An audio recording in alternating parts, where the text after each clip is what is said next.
sociedad, conocimiento, educación. Momento de reflexión con el Dr. Gilberto Herrera Ruiz.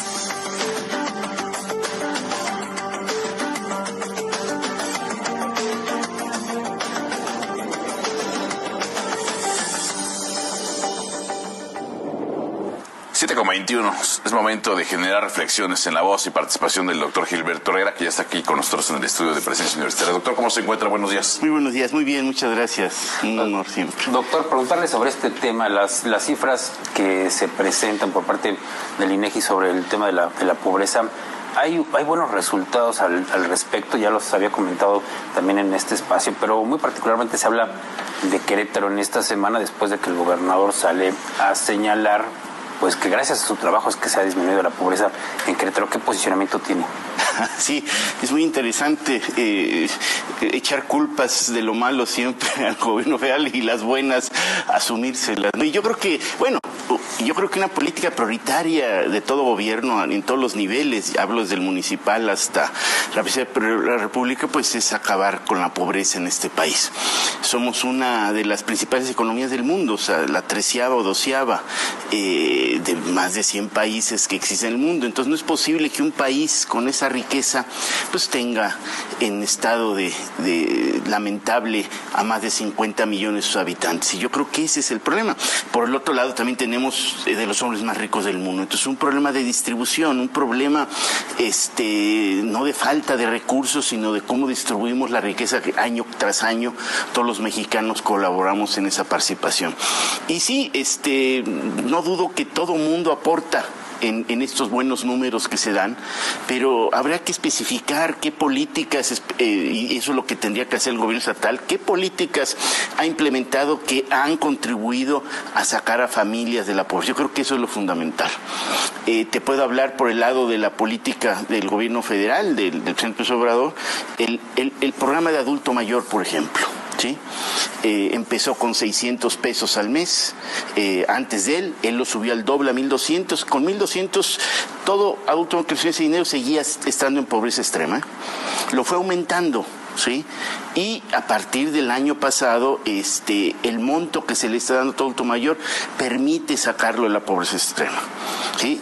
Y con el monto de ahorita, todo adulto mayor de zonas rurales sale incluso de la pobreza. Y ahí están los números, pues sobre todo cuando lo haces un derecho. Siendo un derecho ya no es un programa de ahorita, entonces ahorita no es pobre, pero quién sabe a futuro, no. Estás garantizando que todo adulto mayor, sí, de este país, de zonas rurales, dejó la pobreza. Nos falta alcanzar el de la zona urbana, que es donde sería ideal que el gobernador diera un adicional para decir que ahora sí sacamos a todo adulto mayor de la pobreza en ese país. ¿Sí? Ese es un programa claro que un sector importante de la población lo sacas de ello. Programas de ellos que están dando, y sobre todo ellos lo dan en especie. Y ese es el gran tema, darlo en efectivo o en especie. ¿Por qué no lo das en efectivo? Porque es una responsabilidad de las personas y el dinero que les das acaba en cervezas o acaba en otra cosa y no lo que quieras. Entonces yo se los voy a dar en especie. ¿Qué sucede en ello? Por ejemplo, zapatos o uniformes para los niños se los dan en especie. Si se los dieran en efectivo a la gente, tú activarías el comercio local, háblese Jalpan, háblese cualquier comunidad de las zapaterías locales donde todos los padres de familia tenían que ir a comprar sus zapatos porque recibieron un dinero en efectivo. ¿Sí? Y entonces dispersas enormemente y activas la economía, y no como está pasando ahorita que un proveedor, quién sabe quién, si amigo de quién, recibe el contrato de millones de pesos, ¿sí? Sean 80, 100 millones de pesos para distribuir zapatos en todo el zona escolar de este estado. Esas son las diferencias y eso no lo saca de la pobreza a la gente. Y entonces la otra forma es así activas. Y el otro política federal que ha seguido para pues mejorar y sacar a la pobreza a la gente, pues no se diga más, es el salario mínimo, el aumento. Anteriormente el aumento, el salario mínimo de 80 pesos diarios, ¿sí? Quien lo recibía era una persona pobre. O sea, el salario mínimo no daba ni siquiera para salar en los indicadores del mínimo ingreso, de la línea de ingreso para salir pobreza, no daba para ello.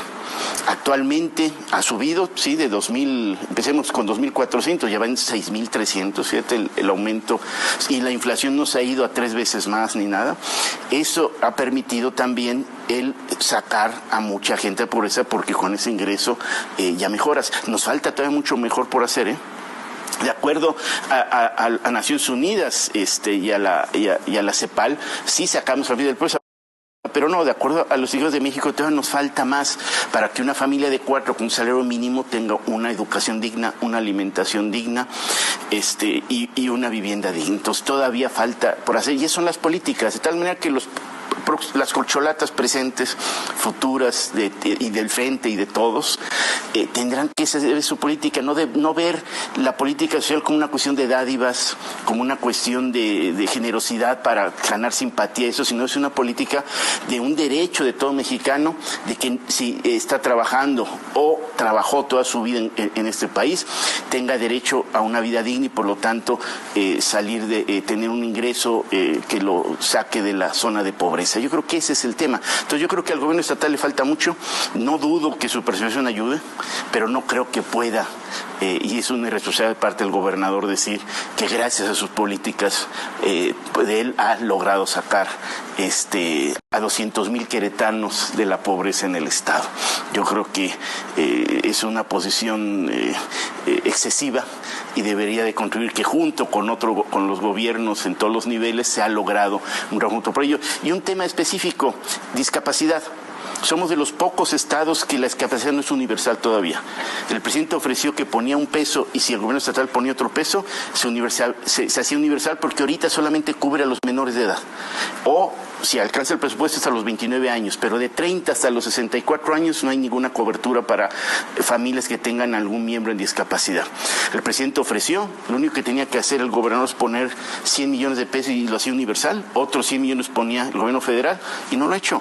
Somos los estados que no ha hecho, y eso hubiera sacado a otras cantidades de familias también de la pobreza debido al el costo que tiene el tener un miembro de su familia, un hijo, en estado de discapacidad, que tiene un costo enorme en los ingresos de cualquier familia. Entonces creo que todavía nos falta mucho. Reconozco el trabajo y la inversión que hacen los gobiernos municipales y estatales, pero creo que hay que dirigirla bien y hacer un trabajo colaborativo. Doctor, nos quedan 2 minutos antes de irnos al corte. ¿Alguna reflexión en cuanto a 2 últimas polémicas? Libros de texto y lo que sucedió en la conferencia matutina en cuanto a Lagos de Moreno, Jalisco. Sí, bueno, los libros de texto, creo que es interesante que haya una gran discusión al respecto de ello. Creo que es importante, me da gusto ver que ahora sí todo el mundo los ha leído.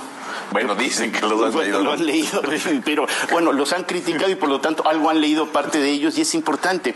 Y yo creo que es fundamental en el tema del libro de texto.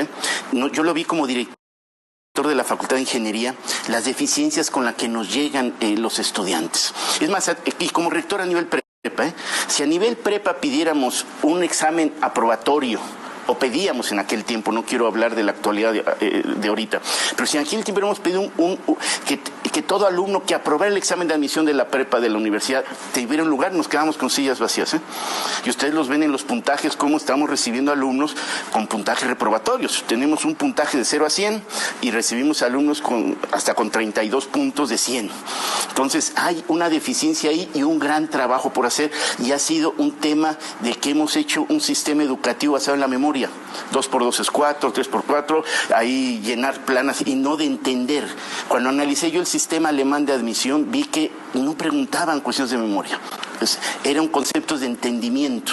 Y entonces empezamos a reformar mucho la cuestión de estudio aquí, y por lo tanto me da gusto ver que eso mismo se está haciendo en los libros de texto actuales. Nos tenemos que ir, sí. Doctor. Muchas gracias. Nos vemos la próxima semana. Muchas gracias. Vamos a ir, regresamos con más.